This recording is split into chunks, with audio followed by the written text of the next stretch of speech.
Bismillahirrahmanirrahim. Assalamualaikum. Hope everyone is fine. So let's start to solve our questions. Next हमने करना है class 9 की exercise 3.4 का question number 3. The formula P equal है 90 bracket में given है 5 और एक्सपोनेंट्स है -q divided by 10 applies to the demand of a product. ठीक है, अप्लाइज करें डिमांड के मुताबिक. q क्या है, नंबर ऑफ यूनिट्स है, और P जो है वो प्राइस है एक यूनिट की. How many units will be demanded, तो कितने यूनिट्स की डिमांड होगी, यानी कि q कितने हमें चाहिए होंगे. इफ द प्राइस इज ₹18.00 यानी कि प्राइस क्या है 18. तो अपना जो है वो सोल्यूशन स्टार्ट करेंगे. स्टेटमेंट जो गिवन है उसको लिख लेंगे, जो कि हमें क्या गिवन है, सोल्यूशन P इक्वल है 90. P क्या गिवन है 90 और यहाँ पे क्या गिवन है हमें 5 और उसके एक्सपोनेंट है -q डिवाइडेड बाय 10. ठीक है, और क्या दिया गया है, Q नंबर है यूनिट्स की और P प्राइस है. प्राइस भी गिवन है जो कि क्या है 18. तो P की जगह हम क्या लिख देंगे, उसकी प्राइस यानी कि 18. P की जगह आ गया 18. Next value as it is आ जाएगी 95 -q डिवाइडेड बाय 10. अब यहाँ पे देखें कि हमारे पास 95 के साथ मल्टीप्लाई हो रहा है. जब वो इक्वल की दूसरी साइड पे आएगा तो 18 के साथ क्या हो जाएगा, आके डिवाइड हो जाएगा. सो 18 डिवाइडेड बाय 90 और पीछे जो चीज बची है उसको हम लिख देंगे 5 है और उसके एक्सपोनेंट क्या है -q बाय 10. अब 18 है और 90, 18 का टेबल अगर हम काउंट करें 90 आ जाए तो उसको हम जो है वो उसकी कटिंग कर सकते हैं. तो 18 का टेबल अगर हम 5 तक लेके जाए ना, 8 5 जार 40 0 या 4 ऊपर कैरी 5 जार 5 6 7 8 9 90 आता है. ठीक है, तो 18 को हम काट सकते हैं 90 के साथ. 18 1 टाइम 18 18 5 जार 90. तो यहाँ पे क्या आया 1 डिवाइडेड बाय 5 इक्वल है अगली चीज जो हमारे पास थी रिमेनिंग में, हमारे पास जो स्टेटमेंट थी उसको हमने लिख देना है. अब हमारे पास आंसर आया 1 डिवाइडेड बाय 5 इक्वल है 5 -q बाय 10. जहां तक अरेंज कर लेना अपनी इक्वेशन. अब हमने लॉगरिथम अप्लाई करना है यहाँ पे. ठीक है, अप्लाइंग लॉग या taking log on both sides. क्या लिखेंगे, taking log on both side. दोनों साइड्स पे हमने लॉग को ऐड करना है, both sides.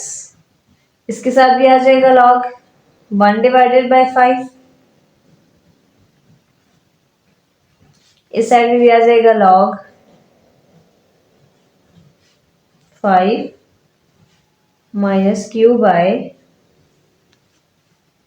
-q divided by 10.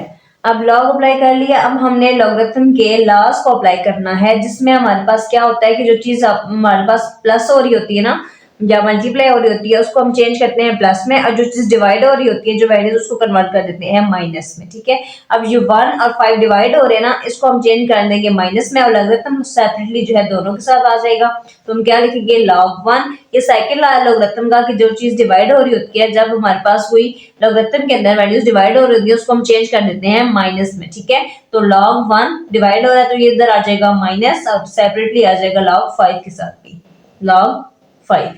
और यहाँ पे हमारे पास एक और जो है लॉगरिथम का लॉ अप्लाई होता है, वो कौन सा है, थर्ड लॉ ऑफ लॉगरिथम है, जिसमें हमारे पास क्या होता है कि जो चीज एक्सपोनेंट में होती है वो लॉग के स्टार्ट में आ जाती है. ये चीजें हम बहुत बार हर क्वेश्चन में तकरीबन पीछे कर चुके हैं. तो एक्सपोनेंट में जो चीज है वो आ जाएगी लॉग के स्टार्ट में. यहाँ तक हमने लॉगरिथम के जो है वो तीनों लॉज अप्लाई कर लिए हैं. ठीक है, अब हमने क्या करना है, इनका लॉग लेना है सिंपली. ठीक है, लॉगरिथम फाइंड करना है. तो उसके लिए हमने क्या चीजें देख ली थी, एक कैरेक्टरिस्टिक्स और दूसरा मेंतीसा. ठीक है, तो सबसे पहले कैरेक्टरिस्टिक्स की बारी है वो कर लेंगे. अब अगर log 1 है सिर्फ, अब लॉगरिथम टेबल में तो 1 नहीं ना होता, तो log 1 जब भी लेना होगा हमेशा उसकी वैल्यू आती है 0. नेक्स्ट है log 5, इसका कैरेक्टरिस्टिक्स पहले लिख लेंगे. अब 5 है यहाँ पे तो जाहिर है पॉइंट तो हमें नजर आ नहीं रहा कहीं पे, तो 5 के बाद ही पॉइंट होगा ना, यहाँ पे पॉइंट होगा. तो हमें पॉइंट जो है कहाँ पे ऐड करना होता है, वैसे भी फर्स्ट नॉन जीरो डिजिट के बाद तो ऑलरेडी पॉइंट वहीं पे है, तो कहीं और पॉइंट शिफ्ट करने की जरूरत नहीं है. तो इस वजह से इसका कैरेक्टरिस्टिक्स क्या बनेगा 0. ठीक है, तो पॉइंट हम ऐड कर लेते हैं -q divided by 10. Again log 5 है, इसकी जैसे पॉइंट ऑलरेडी इधर ही होगा तो हमें कहीं और जो है वो हम शिफ्ट करने की जरूरत नहीं है अपने डेसिमल. सेकंड चीज है मेंतीसा. मेंतीसा हमने कैसे फाइंड करना है, यहाँ पे हमारे पास गिवन है log 5. ठीक है, पीछे कोई वैल्यू नहीं गिवन. क्या मतलब है, यहाँ पे हमारे पास जीरो है। ठीक है, तो 5 0 50 इसको हम किस में देखना है, जब कोई और वैल्यूज ना हो तो हम एक और जीरो ऐड कर लेते हैं। तो 5 0 50 को हमने देखना है कॉलम नंबर 0 के अंदर।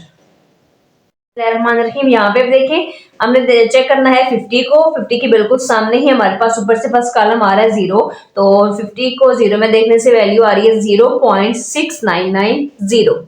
तो हमारे पास लॉगरिथम में क्या वैल्यू है 50 को 0 में देखने से 0.6990। आगे हमारे पास -q/10 है, अगेन log 5 है तो उसको भी हमने इसी के जैसे ही करना है। 50 को 0 में देखने से सेम ये चीज आएगी, तो हम इसको लिख लेंगे 0.6990। इनको माइनस करेंगे तो क्या आंसर आएगा, वही आएगा ना 0.6990। 0 में से कुछ भी माइनस होगा तो वही आएगा, -q/10। और इधर भी क्या है 0.6990। अब दोनों साइड पे माइनस है, माइनस माइनस से हो गया कैंसिल। यहाँ पे देखिए, यहाँ पे ये पूरी वैल्यूज के साथ मल्टीप्लाई होगी, जब इक्वल के साइड पे आएगी तो उसके साथ क्या होगी, डिवाइड हो जाएगी। 0.6990 ये इधर आके डिवाइड होगी तो 0.6990। इधर पीछे अब क्या बचा है, +q/10। ये दोनों वैल्यूज बिल्कुल सेम है तो कैंसिल होगी, तो आंसर क्या आया 1। सो 1 इक्वल है q/10। यहाँ पे क्या आ जाएगा, q/10। अब 10 इधर जो है डिवाइड हो रहा है, इक्वल क्यू साइड पे जाएगा तो 1 के साथ जाएगा मल्टीप्लाई हो जाएगा।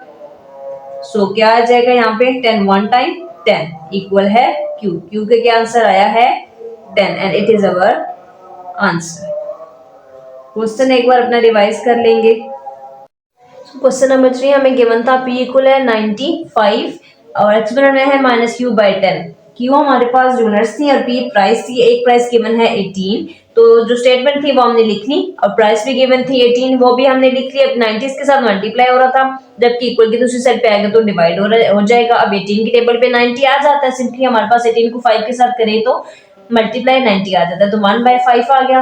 कटिंग होगी दोनों की, इधर पीछे जो चीज बची थी उसको हमने एज इट इज लिख ली है। ठीक है, सेकंड स्टेप में हमने क्या करना है, आगे इसको लॉग लेना है, और लॉगरिथम जो होता है वो दोनों साइड्स पे आता है, taking log on both side. दोनों साइड्स पे हमने ले लिया इसका लॉग लेने के बाद हमने लॉगरिथम के लॉज अप्लाई करने होते हैं कि जो चीज डिवाइड हो रही होती है उसको माइनस के अंदर कन्वर्ट कर देते हैं, और थर्ड लॉ क्या होता है कि हमारे पास जो चीज एक्सपोनेंट में होती है वो लॉग के स्टार्ट में आ जाती है। तो यहाँ तक हमने लॉगरिथम के लॉज को अप्लाई कर लेना है।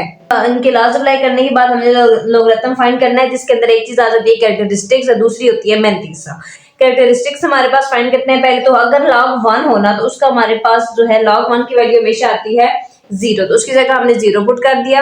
आ गया log 5, कैरेक्टरिस्टिक्स 0 आएगा क्योंकि एक ही डिजिट है, तो पॉइंट ऑलरेडी वही होगा कि यहाँ शिफ्ट करने की जरूरत नहीं है, यहाँ पे भी 5 है, दोनों का जो है कैरेक्टरिस्टिक्स आ गया 0। अब 5 है, 5 हमारे पास है, तो उसका क्या मतलब है कि हमने 50 को देखना है कॉलम नंबर 0 के अंदर। हमने देखा तो हमारे पास आंसर आया 6990। यहाँ पे भी 5 था, यहाँ पे भी सेम आंसर आ गया। माइनस कर देना है, वही वैल्यू आ जाएगी। इधर भी माइनस है, इधर भी, दोनों साइन हो गए कैंसिल। यहाँ पे ये वैल्यू है, इधर भी हमारे पास वही वैल्यू है, इसके साथ मल्टीप्लाई हो रही थी, इक्वल की दूसरी साइड पे आएगी तो डिवाइड हो जाएगी। आपस में दोनों वैल्यूज कैंसिल, आंसर आ गया 1। और यहाँ पे क्या बचा था q/10। अब 10 यहाँ पे डिवाइड हो रहा है ना, इक्वल की साइड पे आएगा तो 1 के साथ मल्टीप्लाई हो जाएगा, 10 1 टाइम 10, तो q इक्वल आ जाएगा 10।